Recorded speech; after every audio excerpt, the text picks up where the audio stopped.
Mr. President, can you tell us about the new Iranian proposal? Can you tell us about the new Iranian proposal, please? So they want to make a deal, but I'm not satisfied with it. So we'll see what happens. Did it move the needle at all? Iran wants to make a deal because they have no military left, essentially, and they want to make a deal, but I'm not satisfied.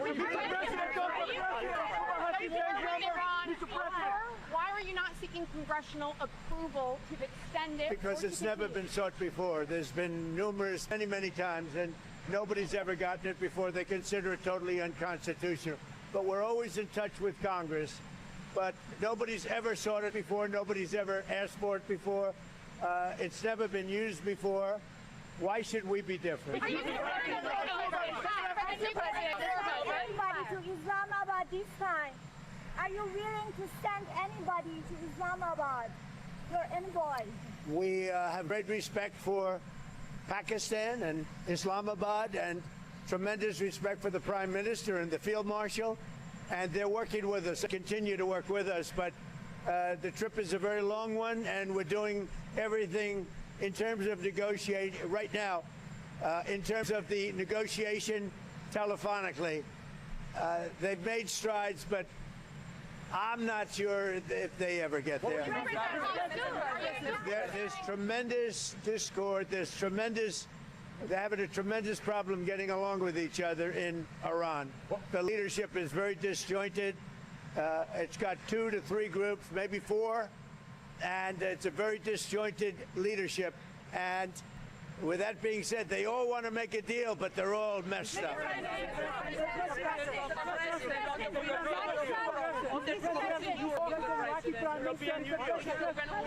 I spoke with the winner, a very good man. As you know, I was very strongly in favor of him in Iraq. And we had a long conversation yesterday. I congratulated him. He won, and with our help, he won, and we want him to do very well. And I told him that the United States is with him all the way. It was a great victory. The new head of Iraq is somebody that we support very strongly. Pakistan, thank you, Mr. President. Pakistan has opened the land route trade with Iran. Did they consult you before opening it up to Iran? And are you aware of it? That was a vicious bee. I know everything about it. Yeah, I have great respect. Are you from Pakistan? No, I'm from Pakistan. I'm American. I have great respect for Pakistan and for the Field Marshal and for the Prime Minister. Yeah, I know we go. On the European Union yesterday, you talked about Italy and the withdrawal of troops from Europe, from Italy and Spain. Can you clarify with your words? Well, I'm not happy with Italy, and I'm not happy with Spain. And they feel it's okay for Iran to have a nuclear weapon. Anybody that feels it's okay for Iran to have a nuclear weapon is not very smart. And it'll be a terrible thing in the future. If they were ever allowed to have a nuclear weapon, you would have problems the likes of which the world has never seen before, and it's not going to happen. And aside from that, right now they have no Navy, it's been wiped out, no Air Force, it's been wiped out. They have no anything. They have no anti-aircraft, they have no radar, they have no leaders, because frankly, their leaders are very disjointed. They have a lot of problems right now. They're not getting along with each other. Their leaders are not getting along with each other. So The European Union tariffs. Why did you put the tariffs? we raised the tariffs on cars coming in from the European Union because the European Union was not adhering to the trade deal we have. So based on that, now, when they build their plants, of which they're spending over $100 billion, all countries, not just the Union. When those plants open, there won't be any tariffs. But we raised the tariffs because they were not, as usual, they were not adhering to the agreement that we have. We have a trade deal with the European Union. They were not adhering to it. So I raised the tariffs on cars and trucks to 25%. That's billions of dollars coming into the United States, and It forces them to move their factory production much faster. Anything on that? We have right now in the United States over $100 billion of car plants being built. It's a record. We've never had anything like it from all countries. Japan, South Korea, by the way, Canada, Mexico, they're all building plants in the United States. But the European Union was not adhering to the deal that we made. Any message yet?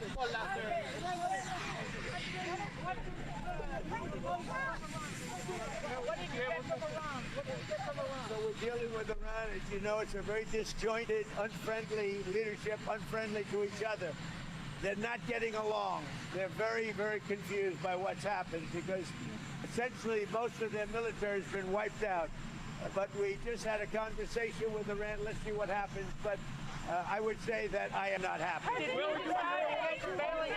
Their leadership is very disjointed, very argumentative with each other.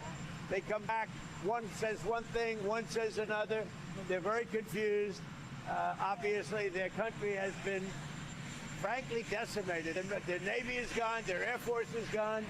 Many of their soldiers, unfortunately, are gone. They've got to come up with the right. At this moment, I'm not satisfied with what they're doing. Did you decide against bailing out Spirit Airlines?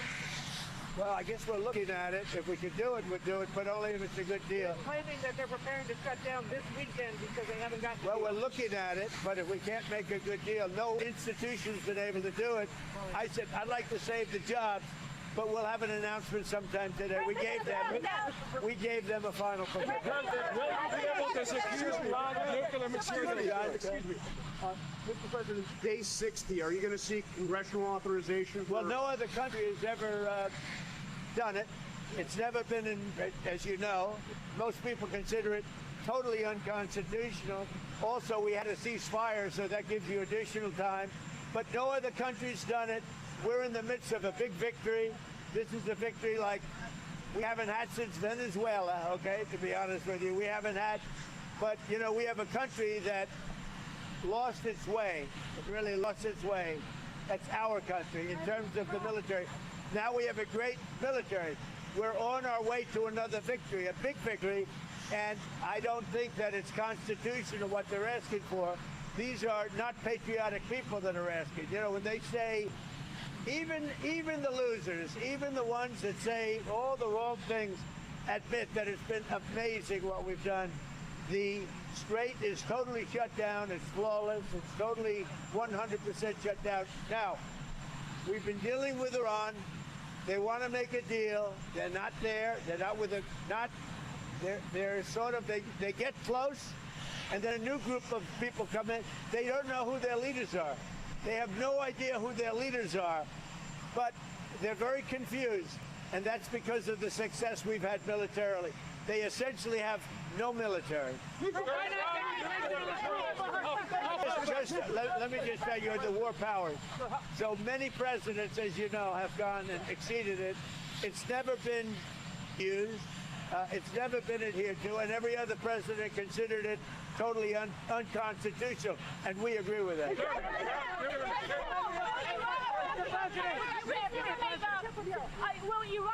Will Iran affect China giving blockade? No, the China, it's going to be amazing. The visit with China and Chairman Xi, that's going to be great. We have the trip with China coming up, and I think it'll be an amazing event.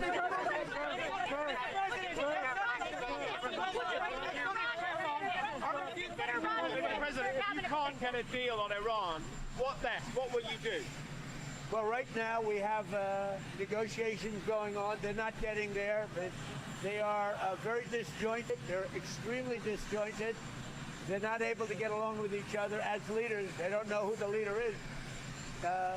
Their military has been defeated. If we left right now, it would take them 20 years to build back that country, but we're not satisfied at this moment.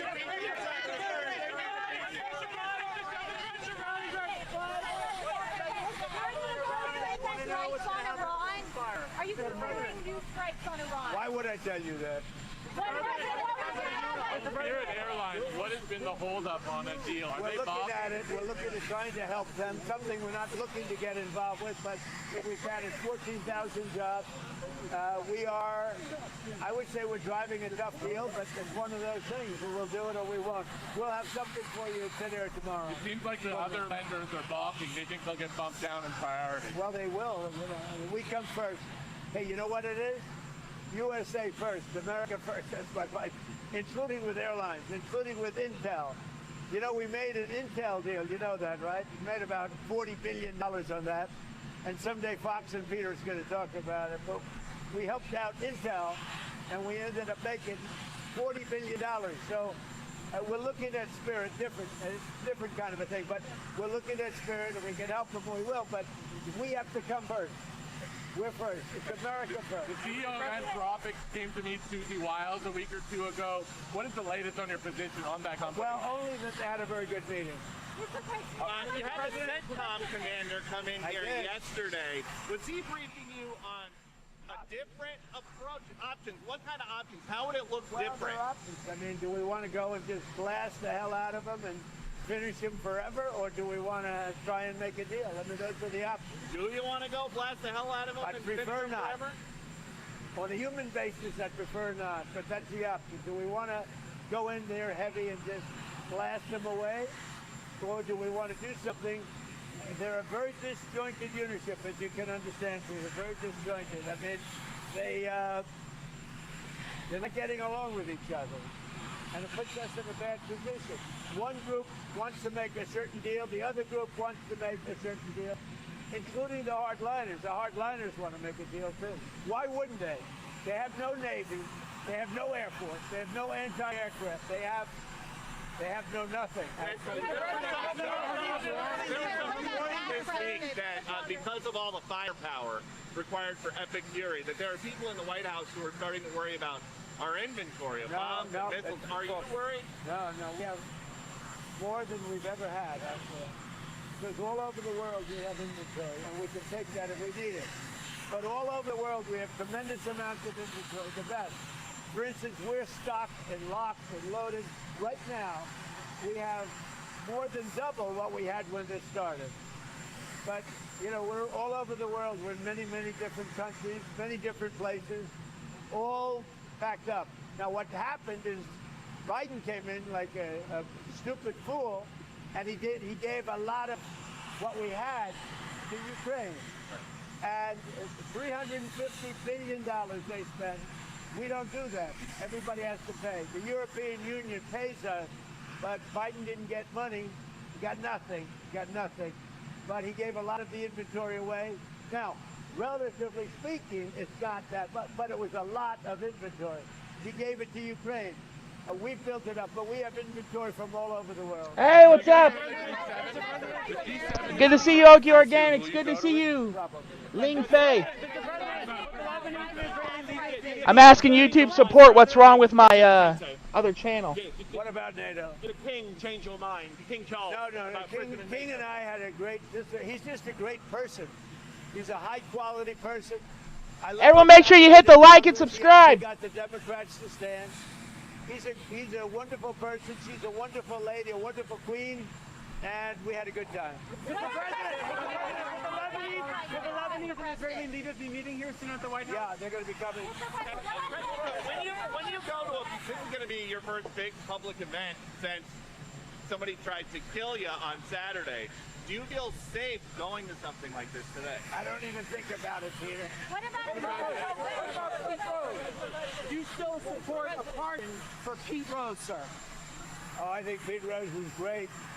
I think Pete Rose should have been in the Baseball Hall of Fame a long time ago. A long time ago before his death. I think baseball did a great disservice by not respecting his achievements on the field. He was a great player. I knew him. Mr. President, sir. He was a great player. Mr. President, sir. It seems like you're happy with your blockade and you don't have to restart the war or you don't have to make a deal. Is that correct? Are you happy with the blockade? The blockade has been unbelievable. Powerful, 100%. It's been actually unbelievable. If we left right now, we had a great victory, but we're not doing that. We're negotiating with them. Their teams are unbelievably disjointed, but we are negotiating. Mr. President, sir, the NASDAQ and the S&P 500 posted the biggest monthly gain since your first term, sir. Can you talk about what this means to you, the stock market performance, and do you believe that this is going to continue throughout the rest of your term? Thank you. The stock market is hitting record numbers. We have more people working in the USA today than we've ever had working, as you know. It's in many ways. Now, when this war ends, gasoline and oil and everything is going to come tumbling down. But right now, as of this moment, the stock market has hit record highs. We have more people, again, working in the United States today than at any time in the history of our country. We are really doing well. Now, gasoline's high. Other prices are way down, but gasoline's high. But when this is over, you'll have a world without a nuclear weapon with Iran. If you allow Iran to have a nuclear weapon, the world would be in great jeopardy. As soon as the war ends, the gasoline prices will. You're going down to the villages. Why won't it let me? Talking to our seniors. You've delivered for seniors, no tax on Social Security, most favored nation. Can you talk about everything that you've done to help our senior population, sir? Well, no tax on tips. We have the largest tax cuts in the history of our country also, and regulation cuts, and it's one of the reasons we're doing so well. So we have no tax on tips, no tax on Social Security. Why is my Streamlabs fucking up? Overtime. And you know, something that nobody talks about, if you buy a car, if it's American made, you get a deduction on interest for income tax purposes. And by the way, very importantly, right over there, the greatest, you're gonna have the greatest ballroom ever built. It's on time, on budget, and it's doing great. Mr. President, you're going to be hosting the first ever UFC fight at the White House in 45 days, sir. Can you preview the event? Can you talk about the card? Well, they have some of the greatest champions in the world. The arena, they start building it over the next week. It's right here. It'll be about 5,000 seats. They'll have 100,000 people down by the ellipse with screens. And it's all free. It's going to be great. Mr. President,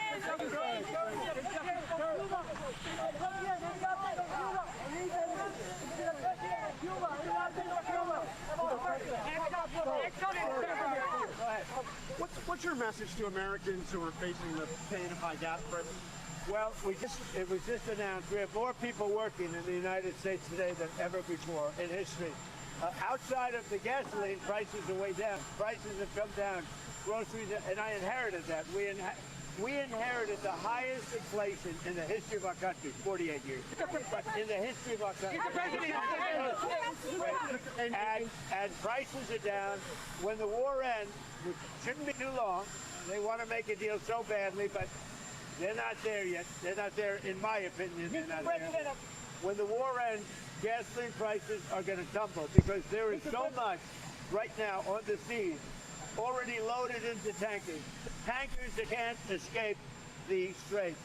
There is so much, like record-setting. But when the war ends, gasoline prices will go down to the lowest they were. I think it's very important. The stock market just hit an all-time high.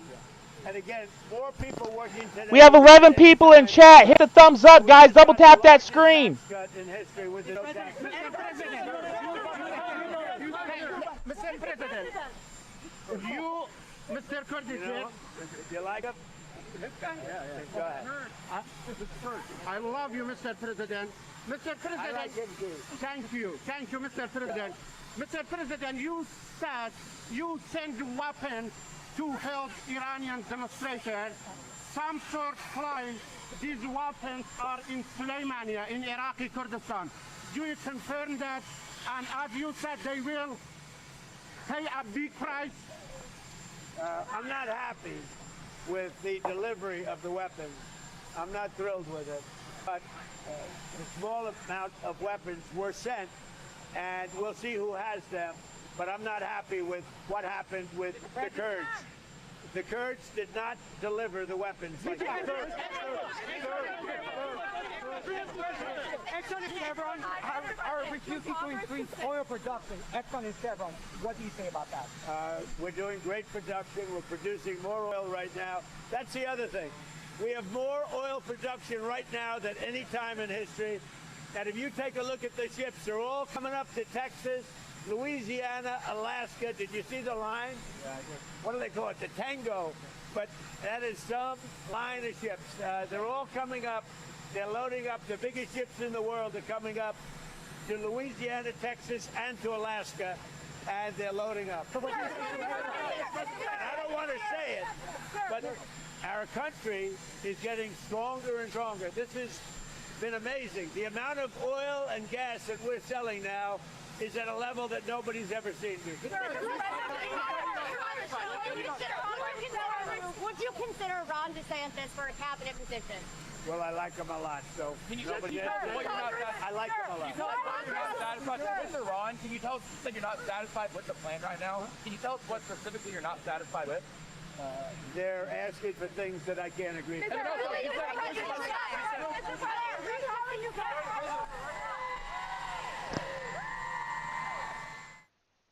Ladies and gentlemen, at the Forum Club of the Palm Beaches, we are privileged to welcome leaders who are actively shaping the. I said, no, I have a big speech. You know, I just had a big speech.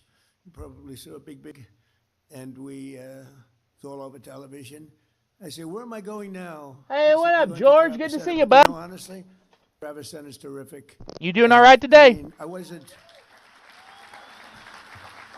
I was saying, somebody said, you know, sir, you don't really have to do it. You can call up and probably do it. I said, are you kidding me? Can you imagine? This is a crowd where I know so many killers, very successful people. Some are nice, some are horrendous people, but I like the nice ones and the horrendous ones also. We have some really killers. I'm looking out there.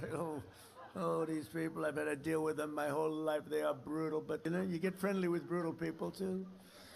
I'm dealing with some quite brutal people right now in the lovely country of Iran.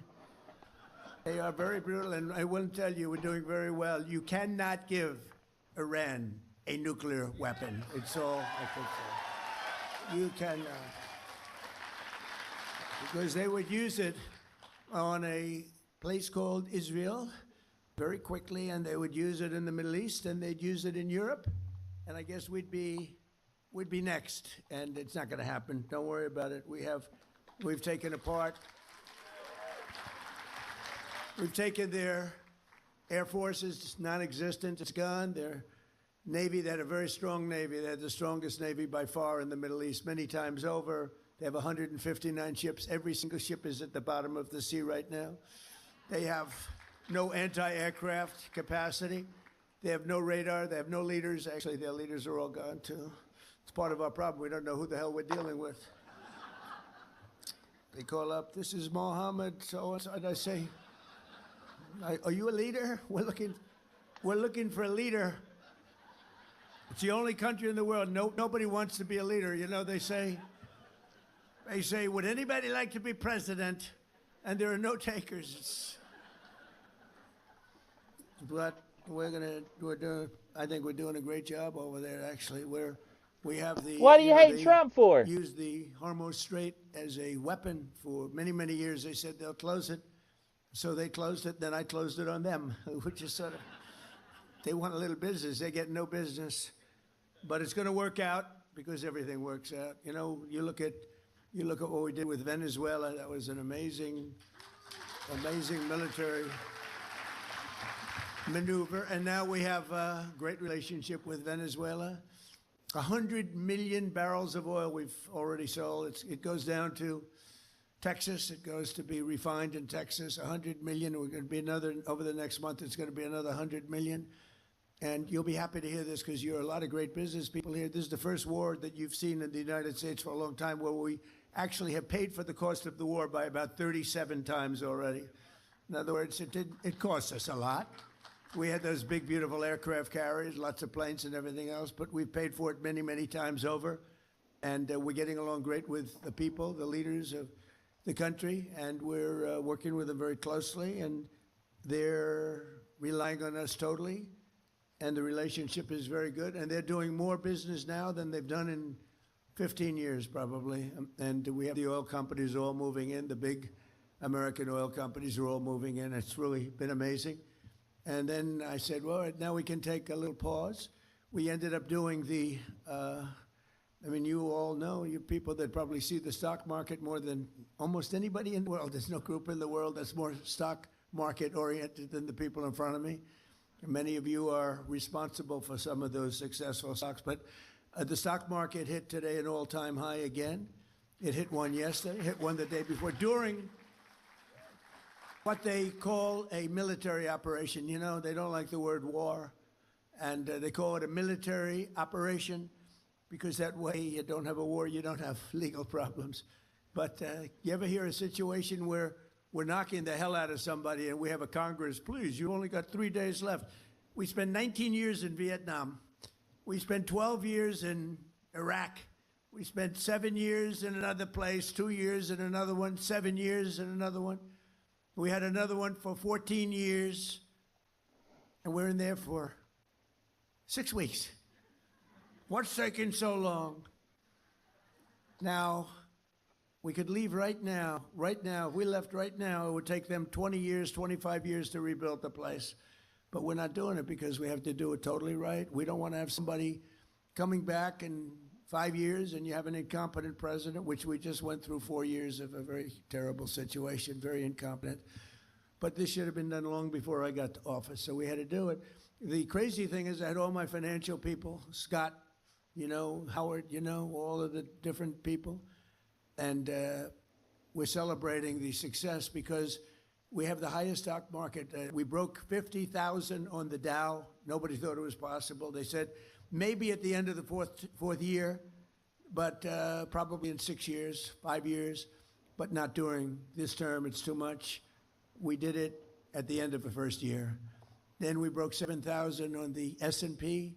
We did that at the end of this year, long ahead of schedule. And then I said, you know, we have the most successful, by the way, more oil is being drilled right now than at any time in the history of our country.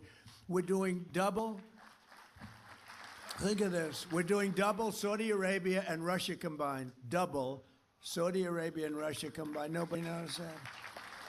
And you see all of those big, gorgeous ships coming up from all over the world because the strait is closed by us, and they're coming to Texas now and Louisiana to load up, big ones. 2 million barrels of oil, the big ones, those are the big ones. And they're all heading up, and you see the line, they call it the conga line. I don't know what that's supposed to represent, but you see those graphs, it's made from Space Force, you know. We were responsible for Space Force. We needed Space Force. We were being killed in space by China, by Russia. In my first term, I created Space Force. First time in 79 years that we did a new division, a new grouping, because you had the Marines, the Army, Navy, the Marines. We had the Coast Guard. We have all of the different branches of government, the Air Force. And they thought the Air Force and the Space Force would stay together. But the Air Force wants the Air Force. They're not going to give. And space is so important now. And we did Space Force. And all of those things, many of those things that you're saying is because of Space Force. And now Space Force is, we were losing badly in space to Russia and China militarily. Now we're way in the lead, way in the lead. We have the greatest space capacity of any country in the world. So we're very proud of that. We need it. We need it for protection because it's a nasty world out there. We need it for protection. So we're very proud of Space Force, but they, among other things, they give you beautiful satellite pictures of what's happening in the world. And when you look at the Hormuz Strait and you see all of those ships, all of those people and ships that they want to get out or they want to get in, they're all over the place. They're like little ants, right? They look like a little anthill. And hundreds and hundreds of ships. And we have a Navy that is unbelievable. We put up, it's a blockade. It's a blockade. And you saw the other day where a massive tanker, this was bigger than 2 million barrels, a massive tanker was trying to run it, and the young captain of the ship from Annapolis, these guys are like central casting. You could put You could put him in. I'd say something about Tom Cruise. I was going to say better looking than Tom Cruise and taller, but I'm not going to do that because he's a friend of mine. I can't do that.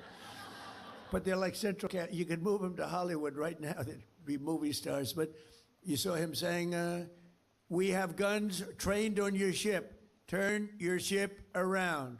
Turn, and this is loudspeakers that go over the ocean, and they hear them from 2 miles away. Turn your ship around. Turn your ship around. And all of a sudden, yes, we are going back to Iran. We are going. They turned it around. It takes 10 miles to turn the sucker. You know, it's not like turning around a bicycle. It's like, it's big stuff. And then we had the other one you saw from 4 days ago where they were going to ram we call it an iron wall. It's essentially an iron wall. We have such great military and great Navy. And they were going straight through. And they said, turn your ship around. And there was no response. Turn your ship around. Evacuate your engine room immediately. And you see all these guys running out of there. Now, they're 5 miles away, and one shot into the engine room blew up the engine room. The ship stopped. They used tugboats, and then we landed on top of it. On top of everything else, we then land on top of it, and we took over the ship. We took over the cargo, took over the oil. It's a very profitable business. Who would have thought we were doing that? We're like pirates. We're sort of like pirates. But we're not playing games because, you know, for 47 years, Iran has been pushing everybody around. They're the bully of the Middle East. They've been scaring everybody, Israel and Qatar, Saudi Arabia, UAE, Bahrain, Kuwait, all of them. They're all, it was the bully of the Middle East. I understand it. Bush made a mistake. He took out Iraq. You know, Iraq, and by the way, I congratulate the new president of Iraq. I endorsed him. I'm now in the business of endorsing political leaders from foreign countries, countries that nobody's ever seen before. And we have a pretty infallible record. We've won a lot of them, but I endorsed the man because we didn't like the man that was the president of Iraq, and we endorsed somebody that not a lot of people have heard of, and he won in a landslide. So I just spoke to him yesterday. But the relationships we have relationships that are very, very strong, very powerful relationships, and I think the Middle East is going to be taken care of. We had a lot of conversations with the leaders. I call them the new leaders. I call them the new regime. You know, they kept saying, the radical left, where is regime change? Well, if this isn't regime change, there's no such thing. Because Khomeini in the first tier was gone. The second tier is gone. Half of the third tier is gone, which is a problem. That's a problem. Because we are trying to figure out the right one to talk to. We talk to one, and then another one calls up. Let's make a deal. But I think we're in a very, I know we're in a very strong position. There's the expression that we've all heard, or many of us have heard, if you like the fights, if this were a fight, they'd stop it. But again, their military they have some missiles left. They have some missile-making capacity left. We've knocked about 85% of their manufacturing capacity for new missiles out. We've knocked about 82%, but that means they have missiles left. We knocked out most of their drone-making factories, but they have some drone capacity left, and drones are pretty effective. But we've also developed, in the meantime, if you remember, the German U-boats were a horror. Nobody could stop them, and then all of a sudden they come up with sonar, and it went from nobody could stop them that it was the worst place in the world to be is in a U-boat. The drone, anti-drone capacity that we have now is fantastic. They have new weapons, lasers. You can see the lasers. They go into a laser. They just burn they just boom. And we have that, and we have very special machine guns with large-scale bullets operated by a computer. And as they come in, it just knocks them out like it's amazing. But with all of that being said, there's still danger. There's always danger with war. With war, you never know what happens. Look at Russia. It was supposed to be a one-day war, and it's 4 years, right? And you see that, and it's really a terrible war. And it's a lot of people died. Last month, they had 25,000 soldiers, mostly soldiers, killed. It's like a bloodbath over there, and I think we'll get that. We've settled 8 wars, and that should be the 9th. I think we're going to get it done, but it's a rough one. It's a rough one. But we're joined tonight by a lot of my friends and very distinguished people that are great people. the Palm Beach mayor, Danielle Moore. Where's Danielle? Where are you, Danielle? Hi, Danielle. How are you? Great person. We're working on a couple of things that for good water. Let's say a nice water product, right? Like desalinization. I said, Danielle, why can't we be like a submarine? We have the best desalinization. We have the best submarines in the world. We can go for years underwater, all nuclear submarines, the nuclear ones. And one of the things we have is great water on the submarines, desalinization. So I'm saying, how does that sound for Palm Beach? So we're looking at it. We're going to play with it and see, boy, would that be nice from the standpoint of unbelievably clean, pure water. It would be great. So we're working with Danielle, and we're working with the council. And I think something's going to come up, whether it's filtering or desalinization. Desalinization's a little bit better and a little bit more expensive, like a lot.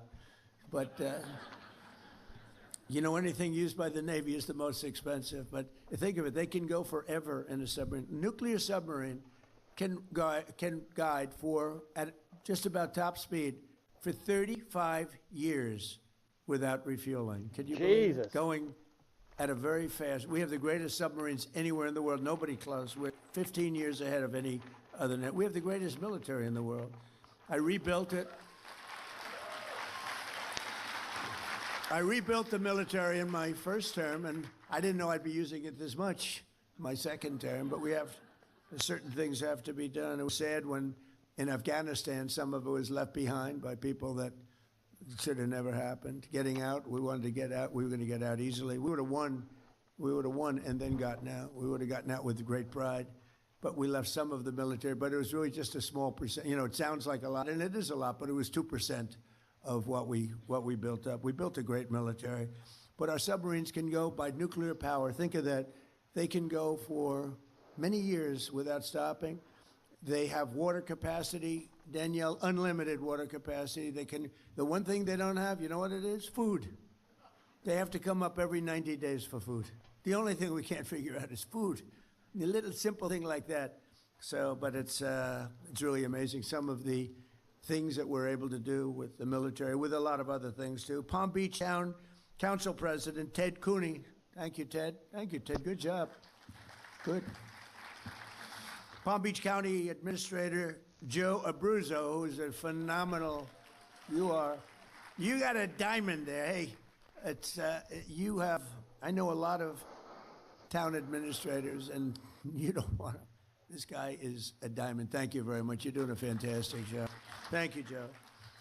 A friend of mine, even though he's a Democrat, sort of a Democrat. I don't know if he's a Democrat, but he goes as I'll tell you one thing, he's a great sheriff, and he's a popular guy. Sheriff Rick Bradshaw.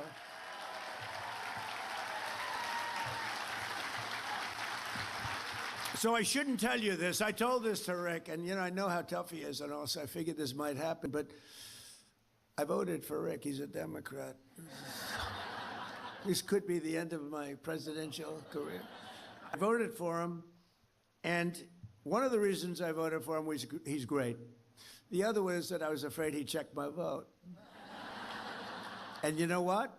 I think he did, because there was a story in one of the papers that, I don't know, I did some filing, and they actually checked my vote, and I voted for Rick. So that's pretty good, right? All right, I'm in trouble with the Republican Party, but they'll understand. I'll figure that one out.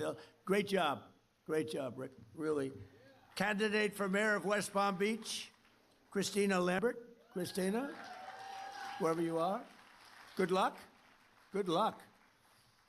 And former Florida CFO Jeff Atwater. Jeff, thank you. We have a friend of mine for a long time, Pepe Van Hool. He's the sugar. He has a monopoly on the sugar market. I don't know if that's good or bad. I don't know if that's good or bad, Pepe. I think it's good. It sounds good to me. He has a monopoly on sugar throughout the world. He's also one of the largest property owners, maybe the largest in all of Florida. And Pepe Jr., who is just like the father, he looks like him, sounds like him. He might even be more vicious if that's possible. But they're both here. Pepe Van Hool, where are you, Pepe? And Pepe Jr., good. They are great people. And he's been a supporter of mine from the beginning, right almost before I ran, he said, you know, if you run for president, you're going to win. Before I even announced. It was sort of crazy. He's been there from the beginning. Thank you very much. We appreciate the friendship. Great guy. I actually did tell Coca-Cola, why aren't you using real sugar? And they said, well, we have, you know, the aspartame, whatever it is. I said, no. In other countries, you know, believe it or not, Mexico, who does not like me after the change of the name to the Gulf of America, the president called me up. This is 6 months ago. You know, we have 92% of the waterfront. They have 8%. And I always wondered, why is it the Gulf of Mexico? For a long time, even looking as a kid, I said, well, Gulf of Mexico, it's such a powerful name. It's such a powerful thing, the Gulf of Mexico, but it should be the Gulf of America. I mean, I'll say it only within the confines of this room because I know there's a lot of fake news back there. Within the confines of this room, Mayor, you're not going to tell anybody, please? I was thinking about seriously calling it the Gulf of Trump, but I really was, but I was told by some very wise people, please don't do this. That's one I don't think would have worked. What do you think? That wouldn't have worked too well. But, you know, it's such an honor to... You look at that incredible, powerful, beautiful, really rich area of water. There's probably very little like it anywhere in the world. When you look at all the rigs out there, all the wealth that's underneath that water, and now it's the Gulf of America. And the president of Mexico called me. He's not too fond of me anymore, but when she heard about it, it was put in some paper. Somebody leaked it someplace always. You always have leaks. When you're in my world, leaks are part of life. And it was leaked that I was going to change the name of the Gulf of Mexico to the Gulf of America. And she's a beautiful woman, a very nice, you know, I never like to talk about beauty because it's usually the end of a political career. If you say somebody's a beautiful woman, they say, what a terrible, terrible thing. Everybody hates it except the woman that you're talking about. They love it. So I won't say she's a beautiful woman, but she's a fine woman. And she is. And she's got this incredible, beautiful voice, elegant voice. She was a ballet dancer. She's got this beautiful voice, and she goes, President, no, President, tell me, you're only kidding. You're not going to change the name of the Gulf of Mexico. Yes, I am. I'm sorry. No, please. Anyway, so they don't love me too much in Mexico right now, you know. That's why guys like me are in a lot of danger, you know, consequential people get in a lot of danger. You know what I'm talking about? Saturday night, it was good for one thing. People are loving my ballroom now. That's the only thing. They love my ballroom. They love my ballroom. It's going to be the best in the world, although I like the one at Mar-a-Lago very much too, Mayor. And we have County Commissioner Maria Marino. Thank you.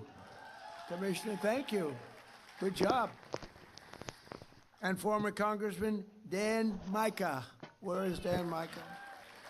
Thank you, Dan. Good job. An architect who's really talented. He's done a lot of work for him. He's got a flair, a beautiful Hispanic flair in particular. And he comes from originally a place called Cuba, which we will be taking over almost immediately. No, Cuba's got problems. We'll finish one first. I like to finish a job. On the way back from, what we'll do, on the way back from Iran, we'll have one of our big, maybe the USS Abraham Lincoln aircraft carrier, the biggest in the world. We'll have that come in, stop about 100 yards offshore, and they'll say, thank you very much, we give up. But this man really is great. Rick Gonzalez, he's a great architect. Where is Rick? He's doing a couple of projects for us now. He's doing some beautiful little projects that we have going with my son, Eric, who's fantastic. He's done a great job. And former Ambassador Robin Bernstein is here. She went out and learned Spanish, right? Dominican Republic. She went out and learned the language, and she learned it well. Congratulations. Not a lot of people aren't smart enough to do that, Robin. Most people don't bother doing it. I wouldn't do it, to be honest with you. But Palm Beach County is a very special place, and Palm Beach is a very special place. And it should be no surprise that across my first and second terms, residents of this community have served our country with exceptional devotion and skill. I'll meet people, I didn't know them, but I'll meet people at the club, or I'll meet people in Palm Beach or West Palm Beach. I love West Palm Beach. It's one of the really great stories is West Palm Beach. Palm Beach has been incredible. It's never been run better. We appreciate it. West Palm Beach is really hot. It's coming along so fast and so good. It's all over, one of the hottest. And I'm so honored with what's happened with Joe and with Meg. Where's Meg? Are you right? Stand up, please. She's fantastic. I do want to thank you, and I want to thank everybody that voted. We had it was really a bipartisan vote, if you can believe it. I'm not used to that, when you have Democrats voting, but with a name change on the Southern Boulevard and the airport, and I can only tell you we will work to deserve that name, and we love you guys, and we're working with you in Washington and a lot of different things, and I think it's been a great partnership. Florida generally, but this area, I feel so strongly about it. We have to help and make it even better. All over the world, they love it, and they talk about it, and we have to make it and keep it first class and the best.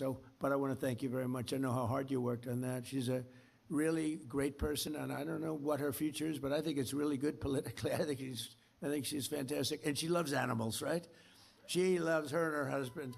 They love animals, and that's good. That usually is very good for votes. I was never as much, they all wanted me to buy a dog when I went to the White House.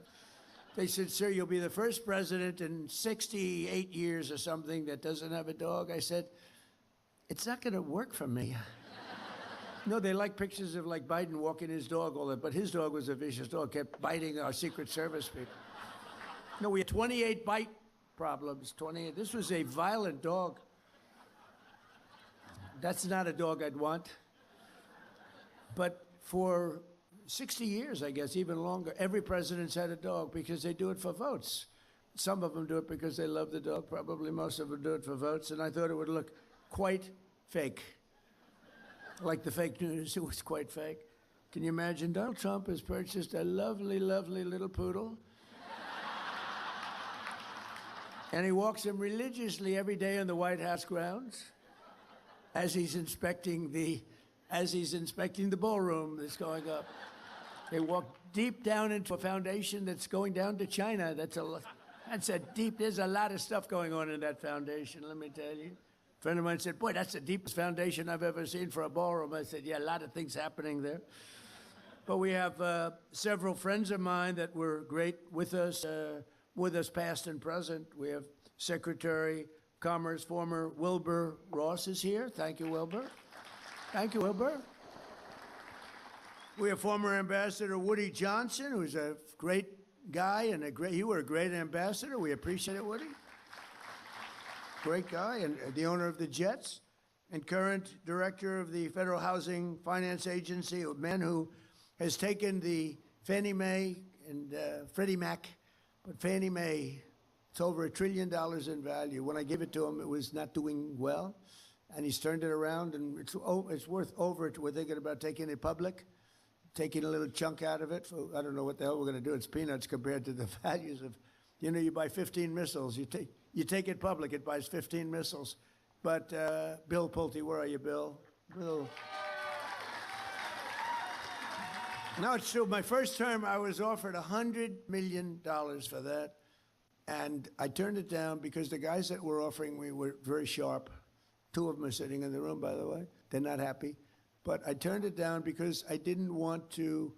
Did you ever hear of schmuck insurance, right? I didn't want to be a schmuck.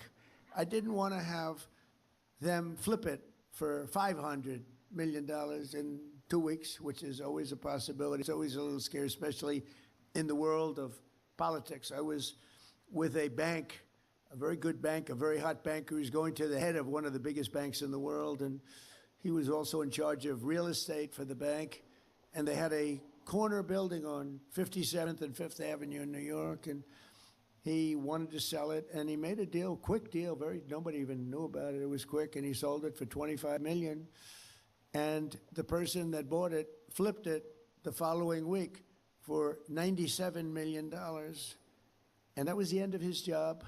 That was the end of his rise to the chairman of the bank. So I don't want to be in that category, but we kept it. I put Bill Pulte in charge, and I think it's worth over $1 trillion now, right? So we kept it, and we didn't sell it, and that's good. That's good. But not only have we lovingly restored they call it the crown jewel of Palm Beach, Mar-a-Lago, but we turned it into what everybody acknowledges. It's the hottest club anywhere in the world. I mean, I hate to say it about my club, but it is truly everybody that's been there. It's the hottest club anywhere in the world. And very importantly, it creates hundreds of jobs and brings thousands of travelers here each year. And then we have all the weddings and all the conventions and the events that we have there are spectacular. And they say it's raised more money as a ballroom. It's raised more money than any other ballroom anywhere in the world for charity. We raise tremendous money for charity. It's every other night you'll see it.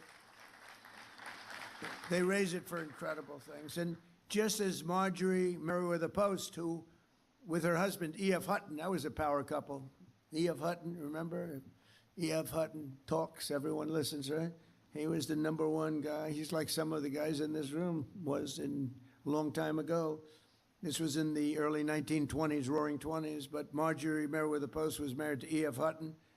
She was the richest woman in the world, and they wanted to build something incredible, and they envisioned everything, and they bought the lot in South Florida. She bought it because that's where the great reef, if you look at, the maps, you have a great stone. It's a source of unbelievably powerful stone. It's a stone jetty, and it ends right there. She bought it there because there wouldn't be any settlement when you built the house on that settlement. It ends right in the backyard, actually, and it's really pretty amazing. She envisioned something really great, and she built Mar-a-Lago along with E.F. Hutton. And at the time, and then you had the Depression, but she wasn't affected by the Depression, and she actually built other sections onto it because she wanted to give people jobs. She did a fantastic job, and she always wanted that to be the Southern White House. And in fact, when she died, she left it to the White House Historical Society, and the late, great Jimmy Carter decided that Mar-a-Lago was too expensive for the United States, so fortunately for me, he gave it back to the Historical Society, and I bought it. And we spent a lot of money and made it great. I lived there for a while. Then I said, this is a very big house to live in. And, we had kids, and you have the kids running around the house. You can't find your kids ever. Where are they? Where are they? Which floor are they on? But it's a special place, and it's become a great, great club. And we've had all the foreign leaders, most of them. We had President Xi of China here a few years ago, and I'm going to be there in 2 weeks, by the way. That'll be interesting, but it'll be something because he's amazing. He's an amazing guy, and the trip is going to be a very important trip that I'm making. And we had the late Prime Minister Abe of Japan. He was a fantastic man. He was a great friend of mine. He was assassinated in Japan with probably the only gun in Japan. They don't have guns in Japan at all. This crazy person made a gun and assassinated our friend, my friend. He was great. And we've had a lot of the other top leaders of the world at Mar-a-Lago. So good for Palm Beach. It's interesting. They have a lot of Secret Service, as you can imagine. Probably gets even more, but we have a lot.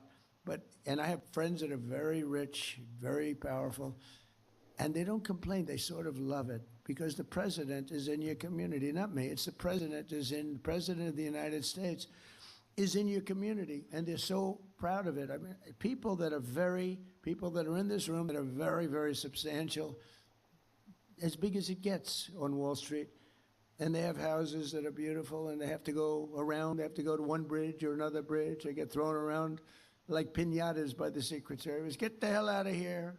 These are people that never get spoken. The Secret Service, these guys, they don't have a lot of expression. They do a very good job. And the head of one of the biggest banks, the biggest bank, comes in. Sir, move out. What? Move out right now. Come on, let's go. He said, nobody's ever spoken to me. And yet they don't mind. It's crazy. They don't mind. They're honored to have the president, whether it's me or anybody, they're honored to have the president in their community. So it's great. And it also gives you a lot of additional security. You get a lot of freak security. Mayor, I have to tell you, you probably have the safest community in the history of the world, if you want to know the truth. Nobody's coming into Palm Beach to do any robberies, okay? In addition to a really great police group that you have, they work very closely, and the firemen and policemen, and we have the ball over, the policeman and firemen's ball, and I think it's become the hottest ball over with John Scarpa and all the people, Tim, all of the people that do it. I think it's the hottest ball, but it's an honor to work with the police. I also based my campaign here on election night in 2024. We had a great victory party just across the street in the convention center, and that was quite an evening. We were waiting for the decision, and it came early, around 9:02, and they said, Donald Trump will be the next president of the United States of America. It was very cool, actually, I thought. And it was right across the street. It was right across the street, and then we had some crowd. Joe, you could use a little bit larger convention center, whatever you can do. Get that thing. I know you are. If you're working on it, it gets done. And so it was from Mar-a-Lago. We were there, and then we came over here, and we had a tremendous crowd. And we celebrated a tremendous thing. And our country now is just amazing. And we were laughed at and mocked. For 4 years, we were mocked. We were laughed at as being a stupid country. And now we're thought of with great respect, like we haven't been thought of for